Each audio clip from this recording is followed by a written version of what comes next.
Hello, and welcome to another episode of Incremental Doom. Tonight, we continue our mini-series of apocalyptic tales with a rare foray into fiction by a great American sociologist and activist. This story, from 1920, highlights the grinding conditions of race and class in the U.S., even as it offers to the imagination a glimmer of starting over. A revolution requiring nothing less than a cataclysm. The Comet, by W.E.B. Du Bois. He stood a moment on the steps of the bank, watching the human river that swirled down Broadway. Few noticed him. Few ever noticed him, save in a way that stung. He was outside the world. Nothing, as he said bitterly. Bits of the words of the walkers came to him. The comet? The comet. Everybody was talking of it. Even the president, as he entered, smiled patronizingly at him and asked, "Well, Jim, are you scared?" "No," said the messenger shortly. "I thought we journeyed through the comet's tail once," broke in the junior clerk affably. "Oh, that was Halley's," said the president. "This is a new comet. Quite a stranger, they say. Wonderful, wonderful. I saw it last night. Oh, by the way, Jim," turning again to the messenger, "I want you to go down into the lower vaults today." The messenger followed the president silently. Of course, they wanted him to go down to the lower vaults. It was too dangerous for more valuable men. He smiled grimly and listened. "Everything of value has been moved out since the water began to seep in," said the president. "But we missed 2 volumes of old records. Suppose you nose around down there. It isn't very pleasant, I suppose." "Not very," said the messenger as he walked out. "Well, Jim, the tail of the new comet hits us at noon this time," said the vault clerk as he passed over the keys. But the messenger passed silently down the stairs. Down he went beneath Broadway, where the dim light filtered through the feet of hurrying men, down to the dark basement beneath, down into the blackness and silence beneath that lowest cavern. Here, with his dark lantern, he groped in the bowels of the earth, under the world. He drew a long breath as he threw back the last great iron door and stepped into the fetid slime within. Here at last was peace, and he groped moodily forward. A great rat leaped past him, and cobwebs crept across his face. He felt carefully around the room, shelf by shelf, on the muddled floor, and in crevice and corner. Nothing. Then he went back to the far end, where somehow the wall felt different. He sounded and pushed and pried. Nothing. He started away. Then something brought him back. He was sounding and working again, when suddenly the whole black wall swung as on mighty hinges, and blackness yawned beyond. He peered in. It was evidently a secret vault, some hiding place of the old bank unknown in newer times. He entered hesitatingly. It was a long, narrow room with shelves, and at the far end, an old iron chest. On a high shelf lay the 2 missing volumes of records, and others. He put them carefully aside and stepped to the chest. It was old, strong, and rusty. He looked at the vast and old-fashioned lock and flashed his light on the hinges. They were deeply encrusted with rust. Looking about, he found a bit of iron and began to pry. The rust had eaten 100 years, and it had gone deep. Slowly, wearily, the old lid lifted, and with a last low groan lay bare its treasure, and he saw the full sheen of gold. A low, grinding, reverberating crash struck upon his ear. He started up and looked about. All was black and still. He groped for his light and swung it about him. Then he knew. The great stone door had swung to. He forgot the gold and looked death squarely in the face. Then, with a sigh, he went methodically to work. The cold sweat stood on his forehead, but he searched, pounded, pushed, and worked until after what seemed endless hours, his hand struck a cold bit of metal, and the great door swung again harshly on its hinges, and then, striking against something soft and heavy, stopped. He had just room to squeeze through. There lay the body of the vault clerk, cold and stiff. He stared at it, and then felt sick and nauseated. The air seemed unaccountably foul, with a strong, peculiar odor. He stepped forward, clutched at the air, and fell fainting across the corpse.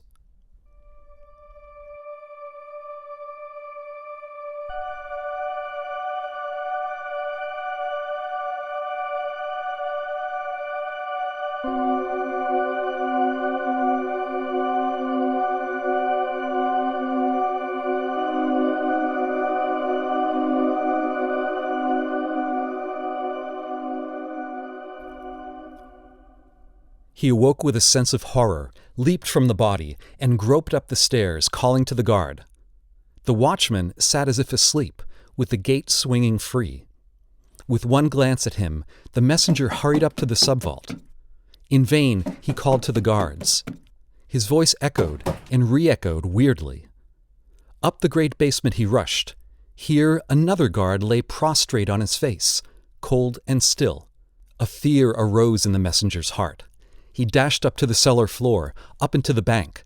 The stillness of death lay everywhere, and everywhere bowed, bent, and stretched the silent forms of men. The messenger paused and glanced about.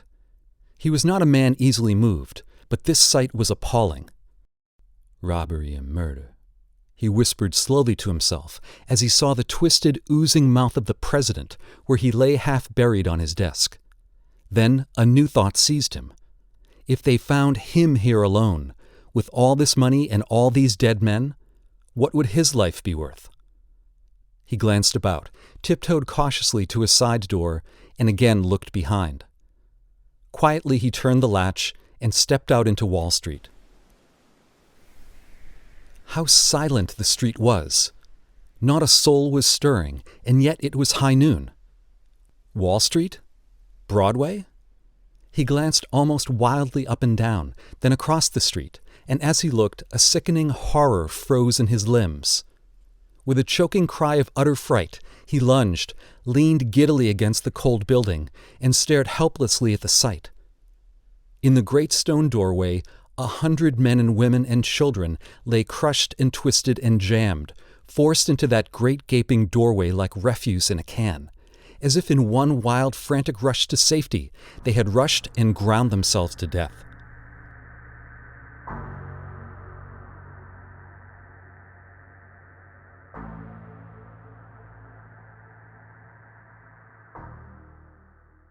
Slowly the messenger crept along the walls, wetting his parched mouth and trying to comprehend, stilling the tremor in his limbs and the rising terror in his heart. He met a businessman, silk-hatted and frock-coated, who had crept too along that smooth wall and stood now stone-dead, with wonder written on his lips. The messenger turned his eyes hastily away and sought the curb. A woman leaned wearily against the signpost, her head bowed motionless on her face and silken bosom. Before her stood a streetcar, silent, and within— But the messenger but glanced and hurried on. A grimy newsboy sat in the gutter with the last edition in his uplifted hand. "Danger!" screamed its black headlines. "Warnings wired around the world. The comet's tail sweeps past us at noon. Deadly gases expected. Close doors and windows. Seek the cellar." The messenger read and staggered on. Far out from a window above, a girl lay with gasping face and sleevelets on her arms. On a doorstep sat a little sweet-faced girl looking upward toward the skies, and in the carriage by her lay— But the messenger looked no longer. The cords gave way, the terror burst in his veins, and with one great grasping cry he sprang desperately forward and ran. Ran as only the frightened run, shrieking and fighting the air until with one last wail of pain he sank on the grass of Madison Square and lay prone and still. When he rose, he gave no glance at the still and silent forms on the benches, but, going to a fountain, bathed his face, then hiding himself in a corner away from the drama of death, he quietly gripped himself and thought the thing through. The comet had swept the earth, and this was the end. Was everybody dead? He must search and see. He knew that he must steady himself and keep calm, or he would go insane. First, he must go to a restaurant. He walked up Fifth Avenue to a famous hostelry and entered its gorgeous, ghost-haunted halls. He beat back the nausea and, seizing a tray from dead hands, hurried into the street and ate ravenously, hiding to keep out the sights. "Yesterday they would not have served me," he whispered as he forced the food down. Then he started up the street, looking, peering, telephoning, ringing alarms, silent all. Was nobody? He dared not think the thought and hurried on. Suddenly he stopped still. He had forgotten. My God, how could he have forgotten? He must rush to the subway. Then he almost laughed. No, a car. If he could find a Ford. He saw one. Gently he lifted off its burden and took his place on the seat. He tested the throttle. There was gas. He glided off, shivering, and drove up the street. Everywhere stood, leaned, lounged, and lay the dead, in grim and awful silence. On he ran, past an automobile, wrecked and overturned, past another, filled with a gay party whose smiles yet lingered on their death-struck lips. On past crowds and groups of cars, pausing by dead policemen. At 42nd Street, he had to detour to Park Avenue to avoid the dead congestion. He came back on Fifth Avenue at 57th and flew past the plaza and by the park with its hushed babies and silent throng until he was rushing past 72nd Street and he heard a sharp cry and saw a living form leaning wildly out an upper window. He gasped. The human voice sounded in his ears like the voice of God. "Hello, help, in God's name," wailed the woman. "There's a dead girl in here, and a man, and see yonder dead men lying in the street, and dead horses. For the love of God, go and bring the officers." And the words trailed off into hysterical tears. He wheeled the car in a sudden circle, running over the still body of a child, and leaping on the curb.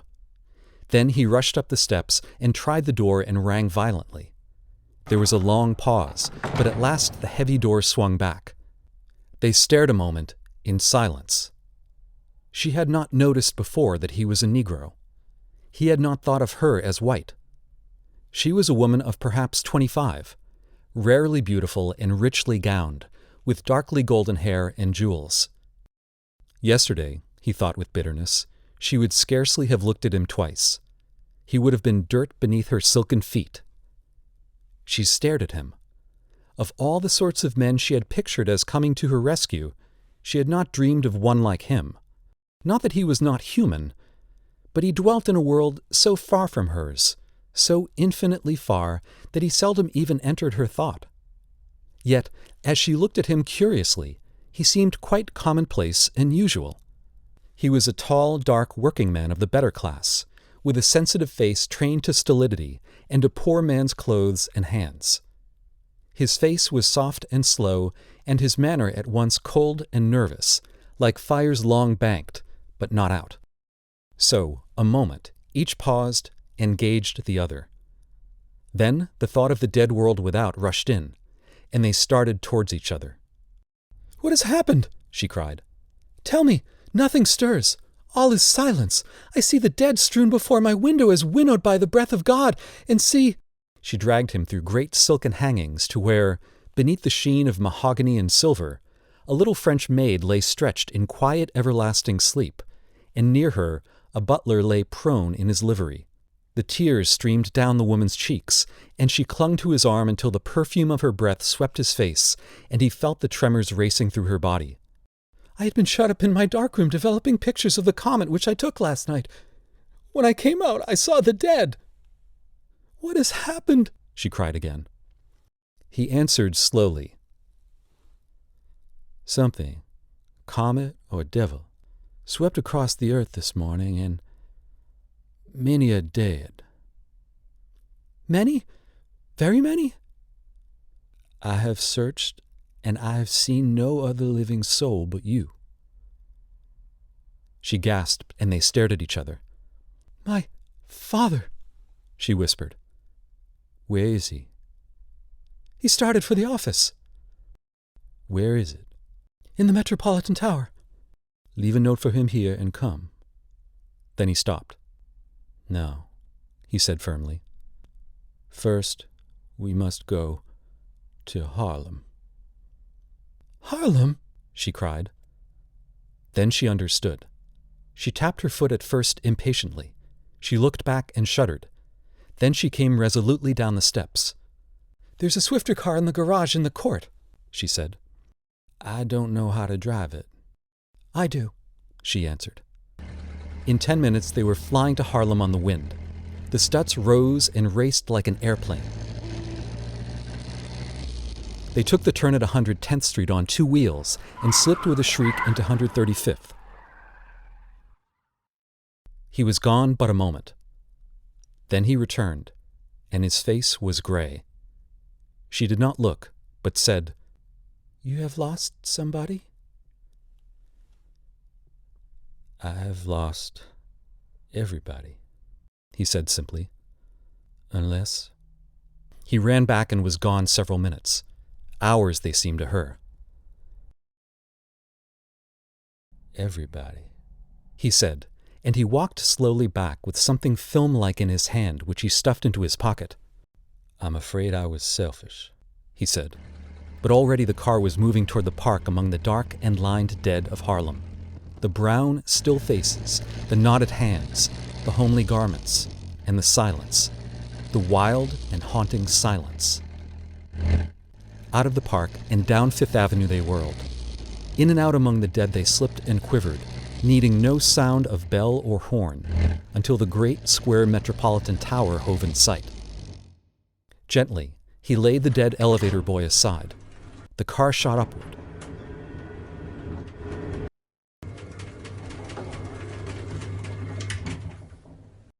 The door of the office stood open. On the threshold lay the stenographer, and staring at her sat the dead clerk. The inner office was empty, but a note lay on the desk, folded and addressed, but unsent. Dear daughter, I've gone for 100-mile spin in Fred's new Mercedes. Shall not be back before dinner. I'll bring Fred with me. J.B.H. Come, she cried nervously. We must search the city.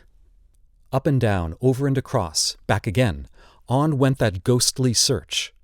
Everywhere was silence and death, death and silence. They hunted from Madison Square to Spuyten Duyvil. They rushed across the Williamsburg Bridge. They swept over Brooklyn. From the Battery and Morningside Heights they scanned the river. Silence, silence everywhere, and no human sign.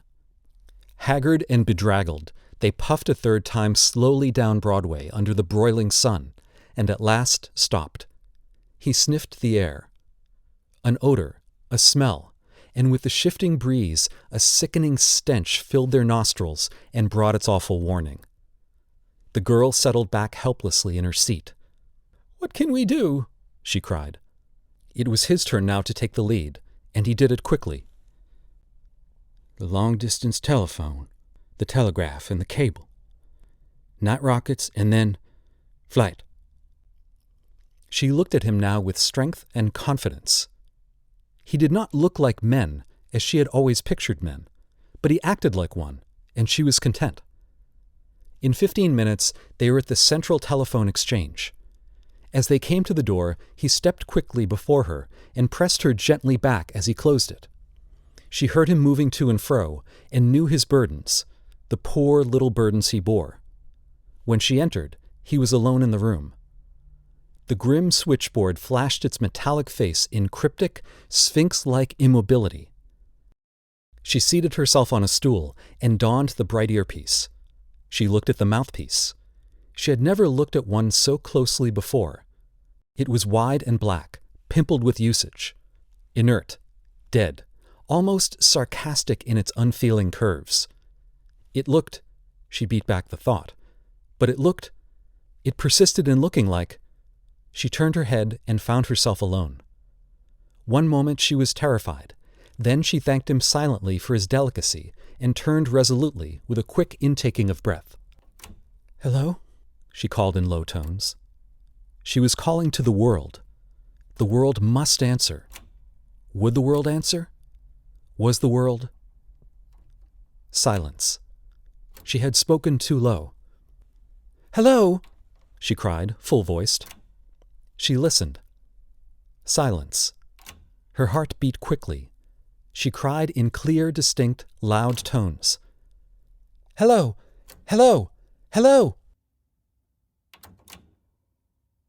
What was that whirring? Surely, no, was it the click of a receiver? She bent close, she moved the pegs in the holes, and called until her voice rose almost to a shriek, and her heart hammered. It was as if she had heard the last flicker of creation, and the evil was silence. Her voice dropped to a sob. She sat stupidly staring into the black and sarcastic mouthpiece, and the thought came again. Hope lay dead within her. Yes, the cable and the rockets remained, but the world, she could not frame the thought or say the word. It was too mighty, too terrible. She turned toward the door with a new fear in her heart. For the first time, she seemed to realize that she was alone in the world with a stranger, with something more than a stranger, with a man alien in blood and culture, unknown, perhaps unknowable. It was awful. She must escape. She must fly. He must not see her again. Who knew what awful thoughts? She gathered her silken skirts deftly about her young, smooth limbs, listened, and glided into a side hall. A moment she shrank back. The hall lay filled with dead women. Then she leaped to the door and tore at it with bleeding fingers until it swung wide. She looked out. He was standing at the top of the alley, silhouetted, tall and black, motionless. Was he looking at her or away? She did not know. She did not care. She simply leaped and ran until she found herself alone amid the dead and the tall ramparts of towering buildings. She stopped. She was alone. Alone. Alone on the streets, alone in the city, perhaps alone in the world. There crept in upon her the sense of deception, of creeping hands behind her back, of silent moving things she could not see, of voices hushed in fearsome conspiracy. She looked behind and sideways, stared at strange sounds and heard still stranger, until every nerve within her stood sharp and quivering, stretched to scream at the barest touch.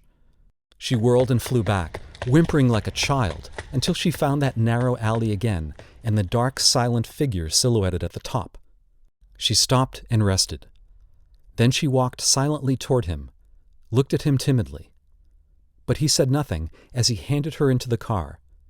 Her voice caught as she whispered, "Not that." And he answered slowly, "No, not that." They climbed into the car. She bent forward on the wheel and sobbed, with great, dry, quivering sobs, as they flew toward the cable office on the east side, leaving the world of wealth and prosperity for the world of poverty and work. In the world behind them were death and silence, grave and grim, almost cynical, but always decent. Here it was hideous. It clothed itself in every ghastly form of terror, struggle, hate, and suffering. It lay wreathed in crime and squalor, greed and lust. Only in its dread and awful silence was it like to death everywhere. Yet, as the two, flying and alone, looked upon the horror of the world slowly, gradually, the sense of an all-enveloping death deserted them. They seemed to move in a world silent and asleep, not dead. They moved in quiet reverence, lest somehow they wake these sleeping forms who had, at last, found peace. They moved in some solemn, worldwide Friedhof, above which some mighty arm had waved its magic wand. All nature slept until, and quick with the same starting thought, they looked into each other's eyes, he ashen and she crimson, with unspoken thought. To both, the vision of a mighty beauty, of vast unspoken things, swelled in their souls, but they put it away. Great dark coils of wire came up from the earth and down from the sun and entered this low layer of witchery. The gathered lightnings of the world centered here, binding with beams of light the ends of the earth. The doors gaped on the gloom within. He paused on the threshold. "Do you know the code?" she asked. "I know the call for help. We used it formerly at the bank. She hardly heard. She heard the lapping of the waters far below, the dark and restless waters, the cold and luring waters, as they called. He stepped within.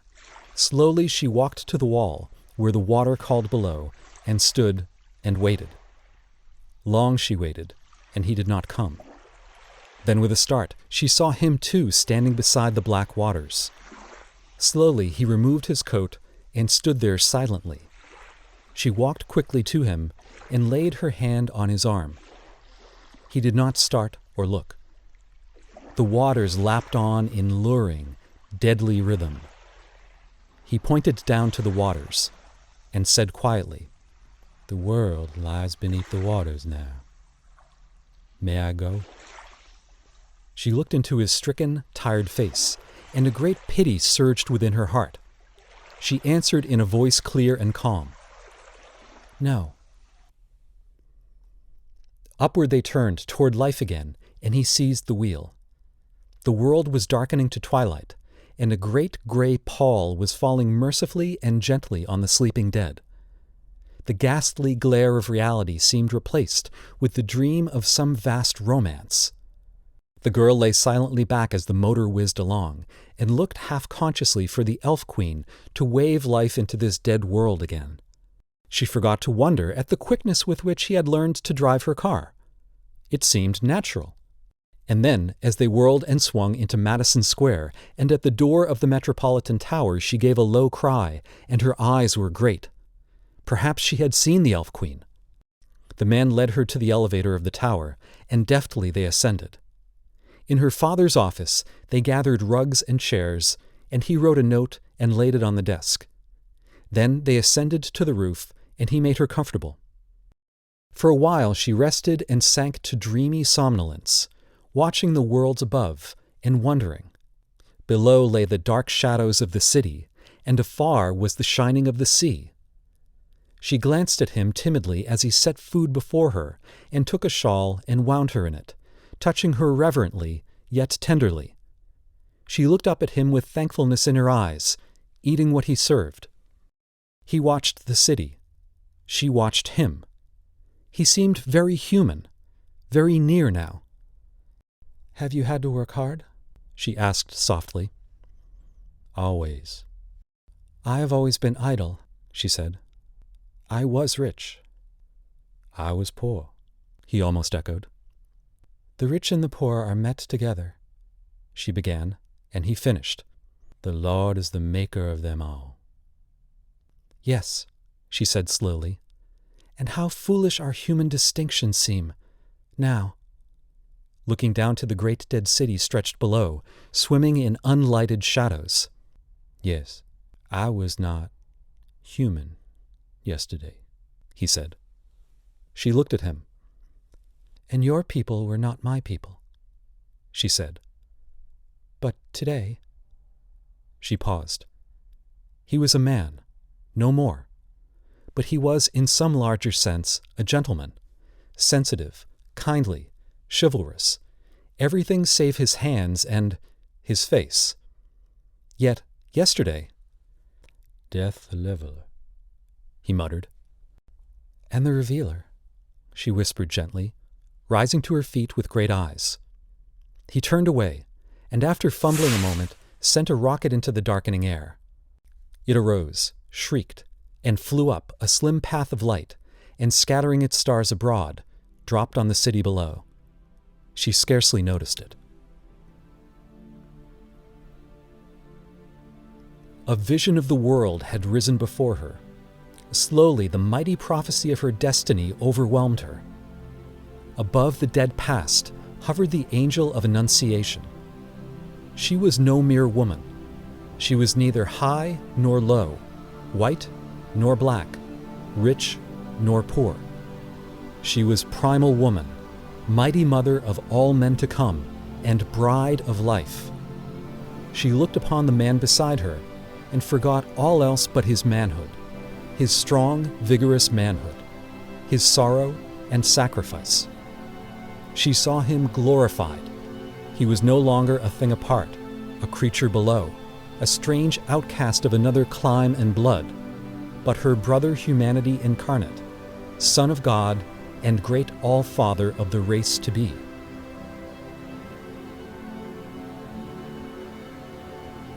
He did not glimpse the glory in her eyes, but stood looking outward toward the sea and sending rocket after rocket into the unanswering darkness. Dark purple clouds lay banked and billowed in the west. Behind them and all around, the heavens glowed in dim, weird radiance that suffused the darkening world and made almost a minor music. Suddenly, as though gathered back in some vast hand, the great cloud curtain fell away. Low on the horizon lay a long white star, mystic, wonderful. And from it fled upward to the pole, like some wan bridal veil, a pale, wide sheet of flame that lighted all the world and dimmed the stars. In fascinated silence, the man gazed at the heavens and dropped his rockets to the floor. Memories of memories stirred to life in the dead recesses of his mind. The shackles seemed to rattle and fall from his soul. Up from the crass and crushing and cringing of his caste leaped the lone majesty of kings long dead. He arose within the shadows, tall, straight and stern, with power in his eyes and ghostly scepters hovering to his grasp. It was as though some mighty pharaoh lived again, or curled Assyrian lord. He turned and looked upon the lady and found her gazing straight at him. Silently, immovably, they saw each other face to face, eye to eye. Their souls lay naked to the night. It was not lust. It was not love. It was some vaster, mightier thing that needed neither touch of body nor thrill of soul. It was a thought divine, splendid. Slowly, noiselessly, they moved toward each other. The heavens above, the seas around, the city grim and dead below. He loomed from out the velvet shadows vast and dark. Pearl white and slender, she shone beneath the stars. She stretched her jeweled hands abroad. He lifted up his mighty arms, and they cried each to the other, almost with one voice. The world is dead. Long live the... Hoarse and sharp, the cry of a motor drifted clearly up from the silence below. They started backward with a cry, and gazed upon each other with eyes that faltered and fell, with blood that boiled. Came the mad cry again, and almost from their feet a rocket blazed into the air and scattered its stars upon them. She covered her eyes with her hands, and her shoulders heaved. He dropped and bowed, groped blindly on his knees about the floor. A blue flame sputtered lazily after an age, and she heard the scream of an answering rocket as it flew. Then they stood, still as death, looking to opposite ends of the earth.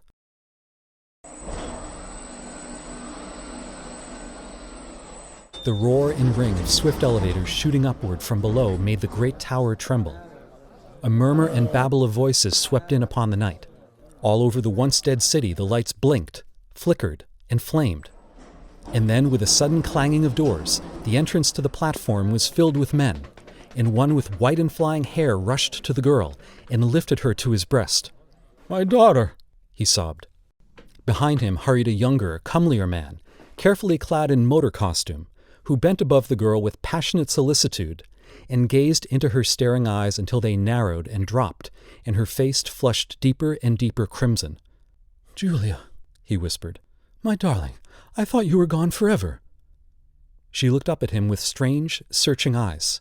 "Fred," she murmured, almost vaguely, "is the world gone?" "Only New York. It is terrible. Awful. You know, but you, how did you escape? How have you endured this horror? Are you well? Unharmed?" "Unharmed," she said. "And this man here?" he asked, encircling her drooping form with one arm and turning toward the Negro. Suddenly he stiffened, and his hand flew to his hip. "Why," he snarled, It's a n***er. Julia! Has he dared—" She lifted her head and looked at her late companion curiously, and then dropped her eyes with a sigh. "He has dared," all to rescue me," she said quietly, "and I thank him much." But she did not look at him again. As the couple turned away, the father drew a roll of bills from his pockets. "Here, my good fellow," he said, thrusting the money into the man's hands. "Take that. What's your name?" "Jim Davis," came the answer, hollow-voiced. "Well, Jim, I thank you. I've always liked your people.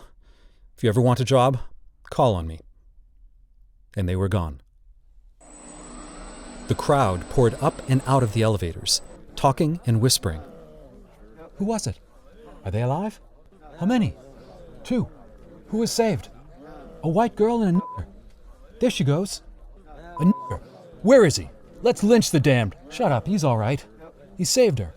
"Saved hell, he had no business. Here he comes." Into the glare of the electric lights, the colored man moved slowly, with the eyes of those that walk and sleep. "Well, what do you think of that?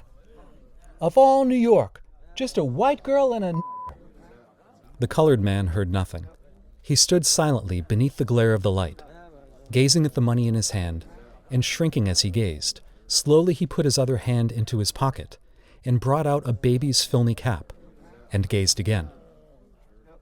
A woman mounted to the platform and looked about, shading her eyes. She was brown, small, and toil-worn, and in one arm lay the corpse of a dark baby. The crowd parted, and her eyes fell on the colored man. With a cry, she tottered toward him. "Jim!" He whirled, and with a sob of joy, caught her in his arms.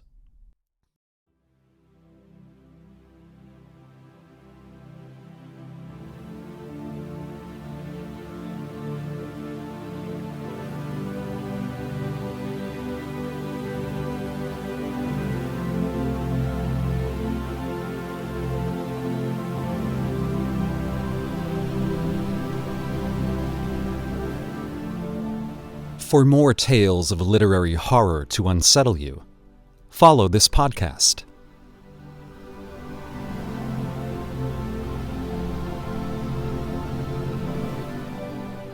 Incremental Doom. Exponential Entertainment. I'm Edgar.